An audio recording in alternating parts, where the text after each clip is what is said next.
Hello everyone, this is Marlon Gross talking sports with Marlon.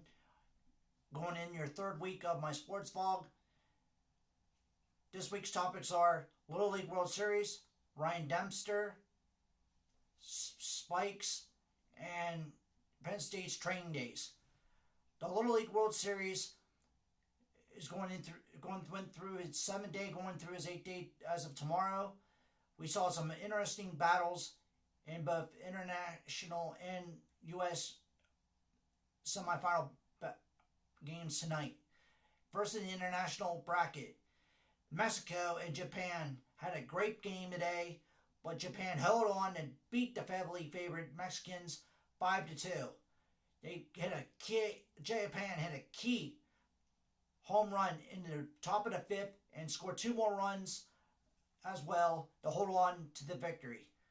Japan, solid pitching, timely hitting, and good defense. That's why they've been in the World Series championship game during the last 4 years. These guys are unbelievable. They're a great talent.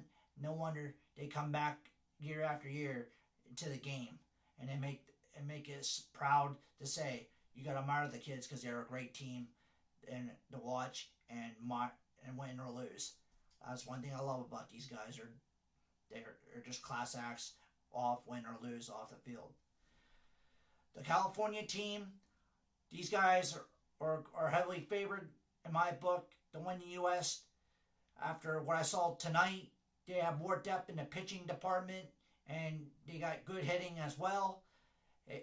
Their star pitcher was taken out of the game after giving up a 3-run homer, but came back to redeem himself when Grant Hallman hit a game-winning 3-run homer as well to clinch a victory over Connecticut 6-3.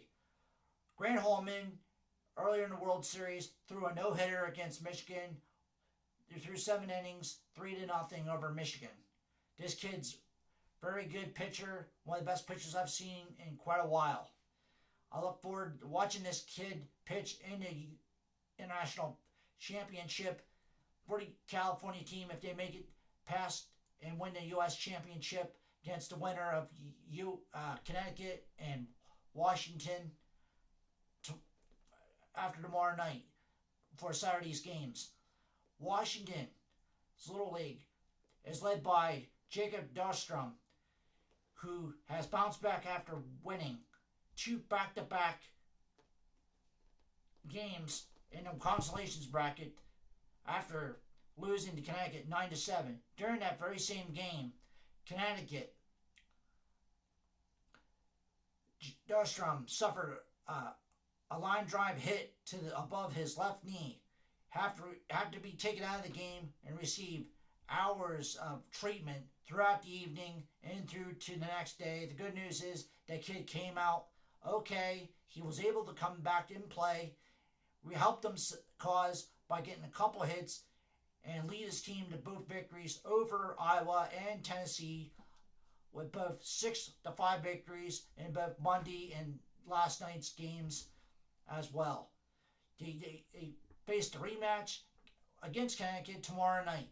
I can't wait to watch this team to play because those 2 guys played great against each other on Sunday's winners bracket, and it's going to be a great battle. But the bad news is I won't be there because I have to work. But Panama and Mexico will redeem themselves for the international bracket as well as they play international semifinal bracket to advance against Japan for the international championship. Last time Mexicans played Panama crushed them, got crushed by Mexico 13-0. So I think it'll be a bounce back for the Mexicans, and they'll come back and play Japan in another tight battle. And whoever wins it, may the best team win. I can't wait to see another great battle between these 2 teams for Saturday and into Sunday as well. Good luck to all teams tomorrow night and Saturday's chance to win the Little League World Series. I'll repost who wins it all in next week's vlog.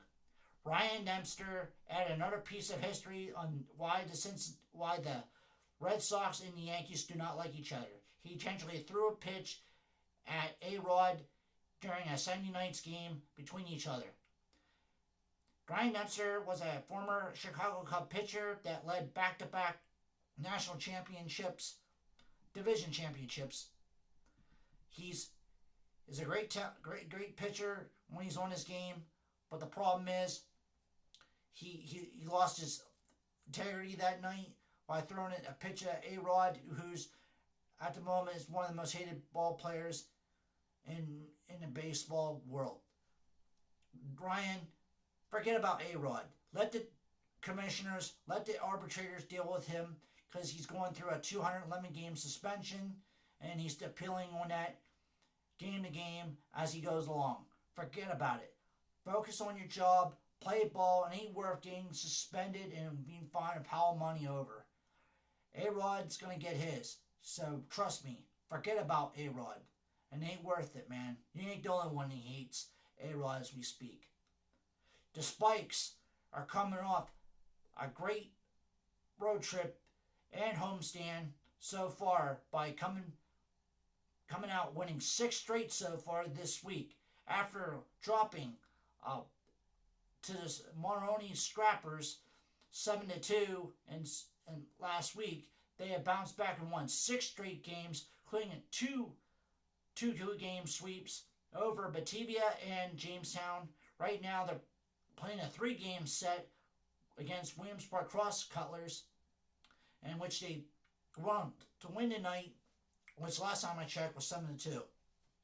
The way things are looking, they're in a first place tie with Jamestown Jammers for the Pawtucket League Division Championship chase.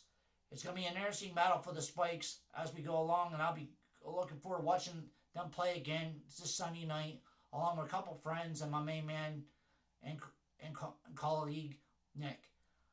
Tune in to the Spikes on results as we go along my blog as well. Penn State Training documentary. I've seen some good things. I've seen some things I'd be concerned about the Penn State's season when it comes to lack of depth in certain key positions, especially at linebacker. I've seen some things that got me worried. One of the scrimmages with Penn State didn't go so well, and Bill O'Brien had to kick ESPN and the coaches out so he could talk to his players by himself. But the quarterback battle between Hackenberg and Ferguson looks very even and looks very close to decide who will be the starting quarterback. Hackenberg, in my opinion, should be the starting quarterback at Penn State as a true freshman. He's a bit sharper mentally than Ferguson. Ferguson's going through a really rough time right now due to the fact that his mom's battling breast cancer, and I think he's mentally off because of that situation. Buddy, keep your head up. Penn State family got your back. Don't dwell on it so much, because I know it ain't easy. I've been there. I've been through that stuff in my life as well. We're all here for you, bud. Focus on the game. Focus on your job. Help Hackenberg if he wins, or if you win as well. Either way, we're all here for you, buddy. Penn State starts the regular season against Syracuse in the Meadowlands next Saturday. I will give a preview sports vlog about their season's opener and upcoming season next week's vlog. If you have any questions about tonight's topics with Talkin Sports with Marlin, go to www.facebook.com/Marblow Closing in tonight, this is Marlon Gross talking to sports, signing off to say good night, everybody, and see you on Ask the Wizard.